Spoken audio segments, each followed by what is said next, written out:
NLP for Matthew Ferry's NLP seminar for sales to practice scripts for 2 days. There you go. So improving Learn myself. a lot. Yeah, Learn lots of that. Push yourself to grow. yeah, I'm pushing myself. All right, next. Well, I can do my first open house this Friday with a shadowing and then do another one on Saturday. How exciting, man. That's gonna be cool. Get out there and get moving. Right. It'll be too hot though, so probably people won't come by.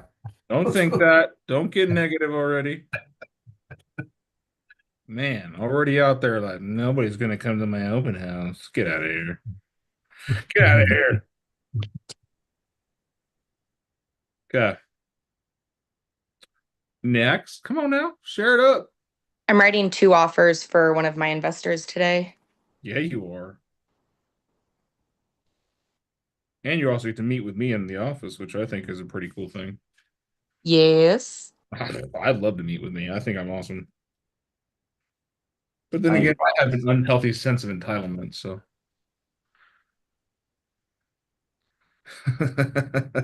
That being said, how's your Tuesday? How are we doing? After yesterday's conversation about creating a plan, who went and created a plan? Nobody. Great.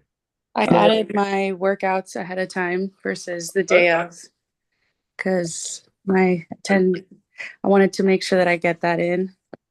So that was my plan, get my workout scheduled so it's real. This isn't specific like to anything in like my life, but I did set the plan for whenever my clients are coming out here from Bakersfield this weekend. So I talked with them on the phone for an hour last night and it was late and I didn't like want to bother them, but I was like, okay, no, this is important. I have to set it up. And they had no problem like taking an hour out of their night to go over everything. So I feel they gave me 19 houses and we knocked off 9 of them. So now we cut the list in half and now we're only going to be seeing 10 instead. So I feel like that'll be a lot better for them as well. You're gonna go see 10 properties? They're here for 4 days. Holy mackerel. Whittle Yeah. that down to 5. We're going to try. We're going to see. So I have their top 5. I have their top 5 and we're going to go see those ones first. The only problem is after 3 or so, they all look the same. Yeah. Caitlin, how did you guys whittle that down from the 9? Like what kinds of conversations did you have to narrow that? So we just talked about like what they were looking for in an area. They want to be close to the loop. So some of the properties were like out in Vale or out in Rita Ranch, and they were like, okay, yeah, no, like let's just take those off right away. And they had sent me some cookie cutter houses, so I thought that they liked new builds, but no, they don't. They liked some of like the renovations that they had made in like 2 of the properties that they sent me, but they actually don't like new builds. So those are the other ones that we were able to knock off. That's good. Christina, kind of my process is obviously go through the buyer consultation, find their needs and their wants. And then I'll set them up on a portal based on that criteria. And it's a portal that they can edit, obviously, through the MLS. And I tell them, I'm going to send you 85 properties, throughout the week over a glass of wine, sit down with each other. There's a custom curated list based on whatever, whittle it down to 10. And then the following night, have another glass of wine, whittle it down to 5. Of those 5, circle your favorite 3 and let's go look at those first. Cool. I like that. Yeah. I like that also. I think I'm going to do that like once they get here so we can see those 3. That's really good. Thanks, Jim. Yeah, of course. And then if you are going to show 5 or more properties, bring detailed printouts with room for notes for each one and advise that they take detailed things on what they liked, what they didn't like, specific notes. You know, super specific, right? Plumbed electrical for the hot tub in the back or whatever, you know, very detailed because it's going to come down to, you know, we really liked the one on 123 Main Street, but 321 was really nice too, whatever. And you're going to ask them, you know, what'd you like despite, you know, the one on this one versus the one on that one. And they'll be like, well, we really liked the brick hearth on the fireplace, whatever. You're like, well, no, that was on the one that, oh, yeah, you're right. You know, they're all going to kind of blend together. Yeah. Yeah. Okay. Do you guys have a preference when you're showing the homes as that show them their favorite one first or keep their favorite one to be the last one to be shown? The one that they're going to end up buying is probably one that was never on the list to begin with. It's true. I like to save the best one for last though, like of the ones we're gonna look at. Because if we've got several lined up, especially if there's any that are occupied, I don't want to have to rush through it if I feel like that might be the one that's got the most characteristics that they're looking for. I try to put it to the end. Okay. Thanks. Also, if you're at one and they're like, "Oh, this is the one. This is perfect. This is what great. Let's write the offer and cut this tour short." On your end, let's cut this tour short and write an offer. I advise, yeah. Okay. Because like you said, yeah, if you see three, they all start looking alike, then they're overwhelmed. Yeah, more than three. Overwhelmed You can't differentiate between them. Mhm. Keep going, guys. You're doing a great job talking. This is fantastic. Okay. You don't need me to run these calls. So you guys are doing a great job helping each other out because collective knowledge shows experience in houses too. So If you're having four houses you're going to show. Now, the day before, you're going to sit down and figure out a map for yourself, right? Where you're going to go and try to do it in sequential order then, if there's no pick favorite ones then for them to make. So Dan will appreciate this. I take the addresses, plug them into Chat GPT, starting from here, ending here, give me the most efficient route and a brief synopsis of each listing. And it'll print out, this is a 3-bed, 4-bath, 1,400 square foot, you know, with a pool in the something neighborhood. Like it goes on Zillow and like pulls information. Dang, I never thought about that. Is Or that you can Chat upload- GPT or your That's Meta? literally Yeah. so smart. Is that your Meta Or AI? you can print out the MLS listing into a PDF and upload it to Chat GPT and do the same thing. Dang. So you'd Do load you all provide three that of to them them up. then, Jim? No, that's just for my notes. Okay. But what I will do is I'll copy and paste it into the calendar invite with the directions and all that stuff in the order of the route, and I'll CC them on that calendar invite. So they have a physical copy with the directions of all that stuff of where we're going and why. And in the descriptions, it'll have the notes on it as well. Yeah. Wow. That way they can pull up the I calendar do on the provide, phone and, yeah, you know, and a jump digital right to it. itinerary, like a snapshot of the route and the approximate times. And I give them my printed copies, like, or they have a printed copy of the description, obviously, and I've got the times on there, whether it's occupied, and I will put a couple little notes on, like, if I picked up anything of importance when I called the listing agent that I think they might want to know, then I'll put that there. My MLS prints out, it's an open house showing like flyer. And it's got some brief information and then a section for notes. And I'll print those in the order and I'll put it in a folder and I'll give them that with a little piece of paper and a couple pens. Yeah, that's smart. And I've got little cheap clipboards I got off Amazon, like 5 of them for like $8 that I usually forget to get back from them. I think that there are even lenders. I know Ian will partner with you and give you the clipboards with like little notes if you don't want to buy it yourself. Maybe yeah, not necessarily I for don't- Jim, but Home yeah. warranties, but do all that stuff. Yeah.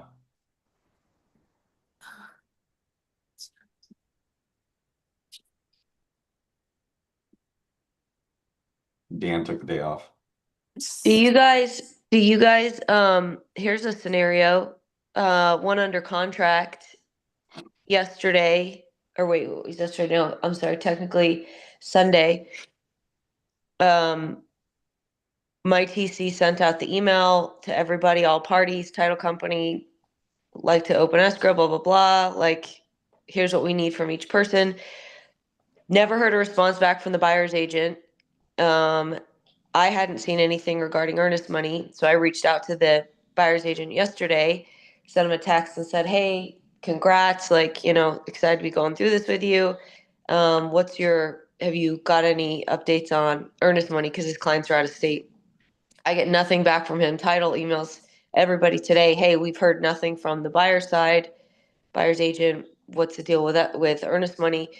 What do you guys do on that? Would you go straight? I'm going to try to call the buyer's agent again today, give him a little bit of time. And then today I'm going to call his broker because I don't know if something's happened with him, what's going on with the buyers.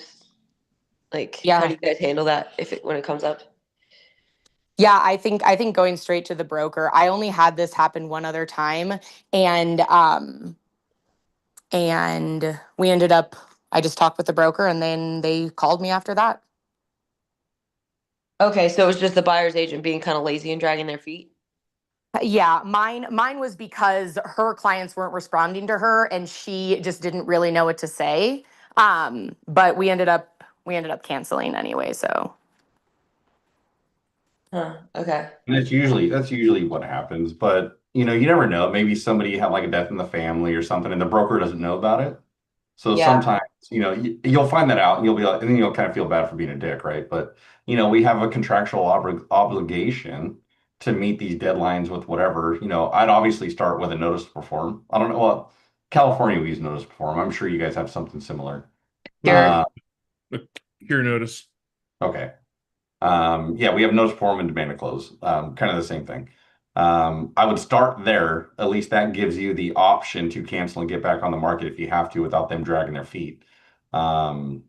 Because after we send notice, we have 2 days for them to act, and then we have the opportunity to cancel, not that we have to cancel. And then, yeah, I'd contact the broker and say, "Hey, just FYI, I hope everything's okay. I haven't heard from, Bobby in a few days, and we're a couple days behind, whatever. Have you heard anything? Or how would you like to proceed, et cetera, right?" Yeah. Because ultimately, it's their transaction. It's not the agent. Right.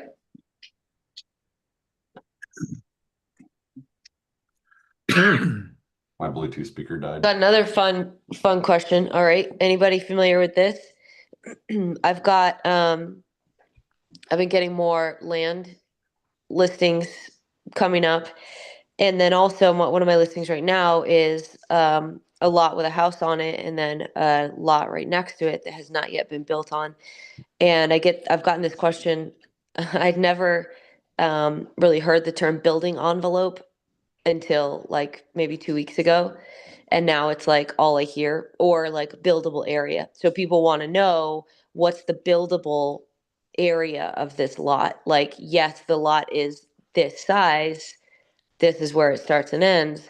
But what is the buildable portion of that? And what's interesting is there's one lot in particular up in Dove Mountain that's essentially all these lots are like on a mountainside. And so it's interesting to look at those because the building envelopes vary wildly, and some of them are in very weird configurations, taking into account like natural habitat preservation, flood zones, things like that. So for anyone that's familiar with that, where do you guys get that information? Because I've looked at county records, I see the subdivision plat map. I've gone to like city and county, like for everything that's online.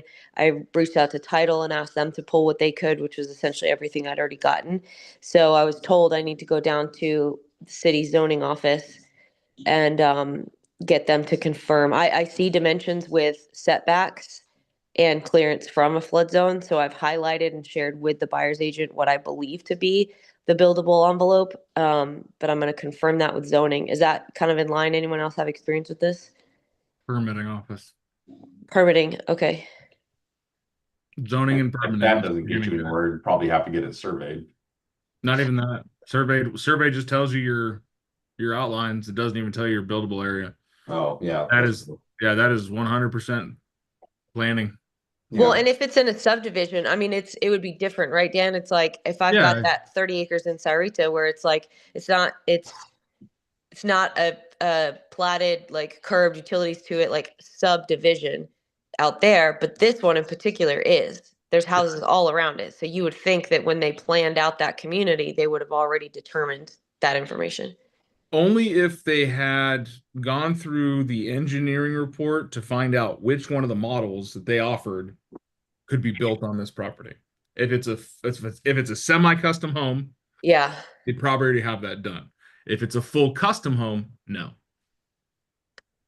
Because let's say you in a master plan community like any other subdivision we've been in where they've got 6 different models and all the lots are relatively the same size, but one model can't fit on this lot because of the design, so you can build 5 of these models on that lot.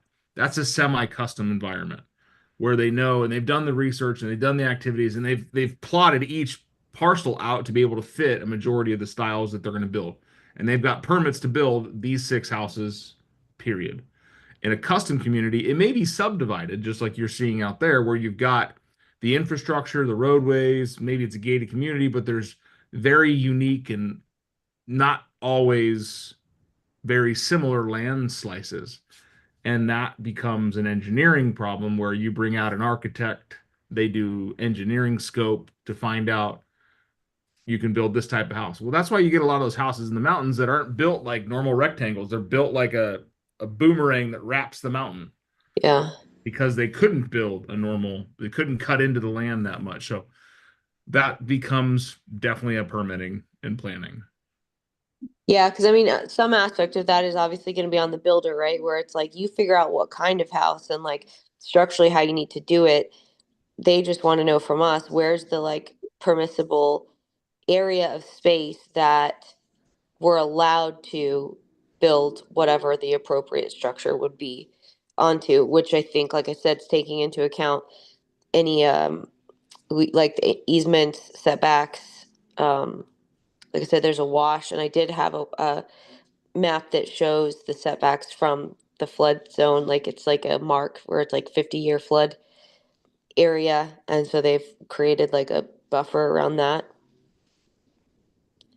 which runs right through the lot. But there's enough of an envelope behind that on the lot, like to the back half of it, that is about the same size as the one that's got the house on it currently. So it seems like it would be more than sufficient. I mean, that was the original intention because the builder of the house owned both lots from the beginning and was originally going to put a house on that. So I would also assume from that he had done a little bit of work on that, looking into it. One would assume. However, assumptions are dangerous. Yep. So go do some finger typing or call down to planning and see they got something recorded and get information. That's why when you're selling vacant land, I don't know about California, Arizona, they give you 30 days due diligence, which is 3 times longer than the residential due diligence, because there's a lot more that goes into it. Ooh, that just brings up a question, Dan. If this sale includes 2 lots, one has a house, one does not. There's 2 separate transactions. If they're parceled, right? If they're all the single parcel number and you're just selling the house with an extra 4 acres, then it's 2 different parcel numbers. So Then it's 2 different transactions. then you've So got then would it be Yeah. 30 days due diligence on the one? Yeah, for the land if you're using a land contract. But if you wrapped them into the single purchase contract and everything under the same contract, then you've just included the land in the purchase sale and you haven't included the extra due diligence needed. Okay, that's kind of how I've done it. Like it's structured to include that in terms of how we've marketed it, and but now I'll have that conversation specifically with the buyer's agent because I think we're gonna get an offer from Yeah, this lady. I just confirmed with our internal Pima County advocate.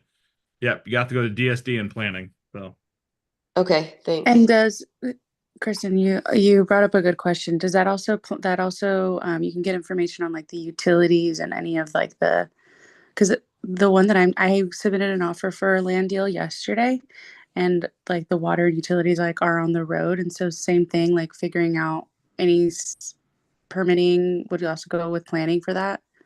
Well, you could, but also like, I mean, so when you go to like the county parcel details, right? Where you can look at zoning, flood zone, airport vicinity, where you can look at all the details. Do you know what I'm talking about? Mm-hmm.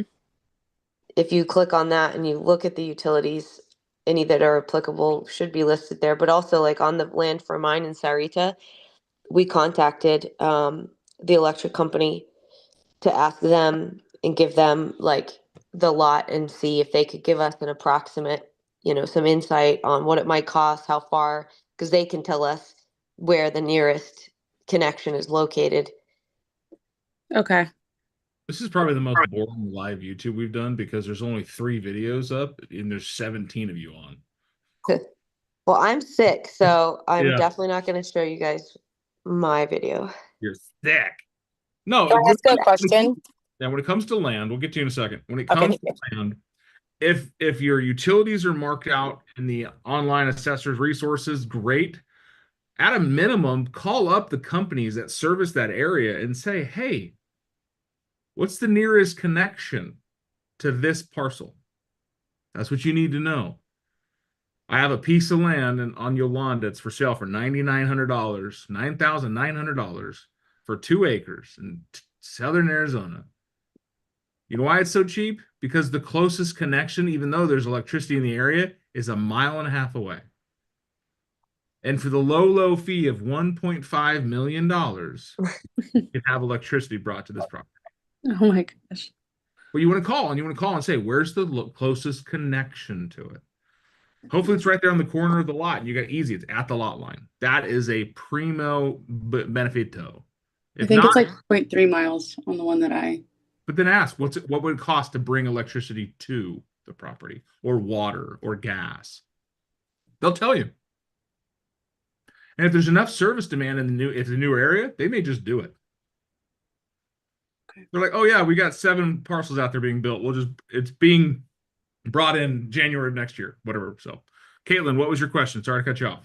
No, that's okay. If there are 2 houses being sold, 2 houses, 2 separate parcels, but they're being sold as one, it would be 2 separate transactions, correct? Yeah, there's unless it's a cash transaction, most financial transactions will require it to be split. Split. Okay, thank you. Yeah, it happens often, actually. Yeah, it was well, we saw one yesterday at when we were downtown. And I know that it's a lot more common down there, but I've never done a transaction with 2 houses on it. Yeah. So sometimes if it's parcel A, parcel B, you get away with it and you can include them in the same deal. That's fine. But most of the time banks are like, nope, need to split it. Is it 2 parcels, Caitlin, or is it like a ADU with a main house? No, it's 2 separate parcels. Oh. Yeah.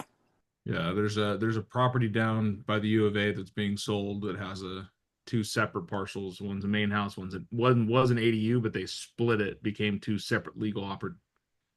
This isn't the one with they formed their own HOA and there's like 2 buildings. That sounds like a nightmare. I don't know of that one. That does sound like a nightmare. It's downtown. It's been on the market for a while. We were gonna go look at it, some of my clients and I called on it and she was like, all right, let me give you the rundown. I was like, oh geez, here we go. It's like a very unique, like they formed their own association and they have like maintenance dues for the property because the house at the back of the property, which you would think would just be a guest house, is separately owned. And then it's technically 2 units in the one main house that someone would be buying, but then it's like 2 votes in the association. You know what I mean? So it's like it's a very weird thing, and I'm not surprised it's still on market. People trying to do some weird shit makes it unsellable. Just saying. I also have another question for anyone that deals with investments down towards the U of A. I've worked with investors before, but it's been in surrounding areas, so they're not like the what you're going to be making is not the same, and it's a lot different, and there's like the properties are so different. How do you guys gauge how much rent would be down there and whatnot? Does that make sense? Does that question $1,000 a room. That's the going rate. Okay, housing. because that's what we've been seeing. We've been seeing $1,000 a room, and then we toured one yesterday, and they gave us like an estimated cost sheet of what they would rent out each room for, and they were projecting like $1,350 for each room, and I just felt like that was really high. Is it Did each not? room have like its own separate bathroom? I mean, was there justification for charging that? I feel like some of the rooms, yes, but some of the rooms, no. I don't think that there wasn't a bathroom in there. There wasn't anything special about it that would make it different than the other ones that I would think would be like $1,350 or at least higher. And the property didn't have like cool amenities. Like, was it like more frat house style? Where there's like a pool or like super close? Like, No pool. It's right off 4th Ave though. So like it would be or it looks like a student housing type of house, but it's nice inside. is it only projections, or do they have actual history of having it rented at that rate? So the only rentals, the rates that they were charging them this year was $1,100.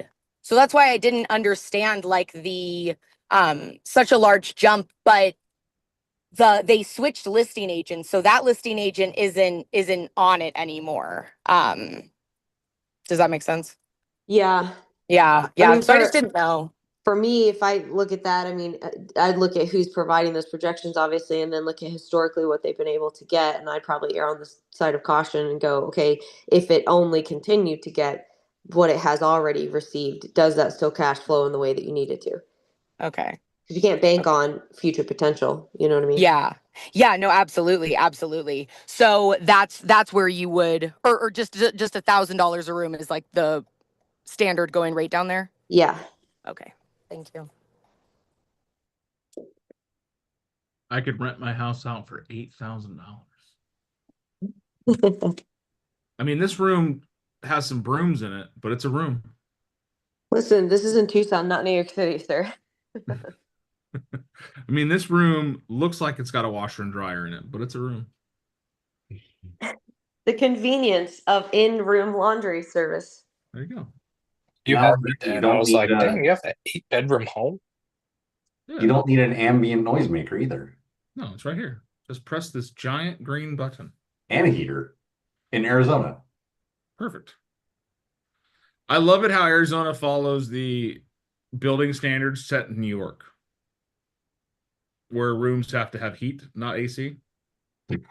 I think they've updated it since, but it Heat in Arizona is hard to come by. really is half the year. Well, guys, great conversation globally. Learning some stuff about showing, setting up, planning, and talking to planning, getting things for land deals. I like Jim's example of setting up the information in ChatGPT, finding the most effective routes. One thing you could also do is do Google Earth and put all the addresses in Google Earth and then map it around to make sure you're going in a good direction. Here's a little pro tip. End with the last showing closest to where you want to end up at the end of the day. Correct.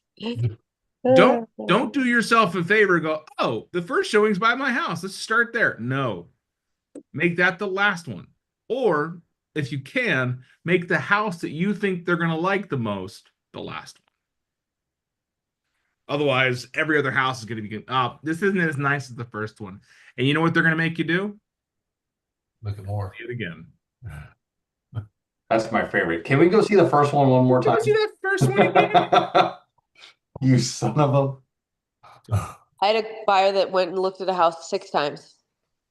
2 of the times I showed it to him, and the other ones, thankfully, I said, here's the dates for the open house. Have at it. No, I will not take you to the same house 6 times. But did they buy the house? Sure did not. No, they bought a house, but it certainly was not that one. They saw it 6 times. Then the listing agent was like, oh my God, are you making an offer or not making an offer? And then they got another offer. And I told my client, hey, you know that one you saw 6 times? It's got an offer on it, just like I said it was going to. What do you want to do? And sure enough, he puts in an offer with terms that I was like, that's not going to get it, dude. You saw it 6 times and you really aren't that serious about it. And sure enough, he lost it. So whatever. I'm surprised he didn't get fired. No, he was he still holds the title for most number of homes viewed before finally purchasing, but became a really good friend of mine. That's good. And we had people in common, like that we didn't know initially anyway, so it worked out. Well, guys, it's been fun today. We learned a lot. I see something in the chat. Not just shenanigans I saw on Facebook. Just some shenanigans. Huge news. Oh, Jim's just letting us all know we're gonna go down to 3% interest rates, so looking forward to that. Highly unlikely. If you're ever Well, but bored, it that takes- group on Facebook's pretty entertaining. Real estate ridiculousness. My lender says rates will drop to 3% by summer. Your lender must also work at the hair salon. Right. Be careful where you're getting your knowledge from, my friends. Just because it's on the internet doesn't mean it's true. Really?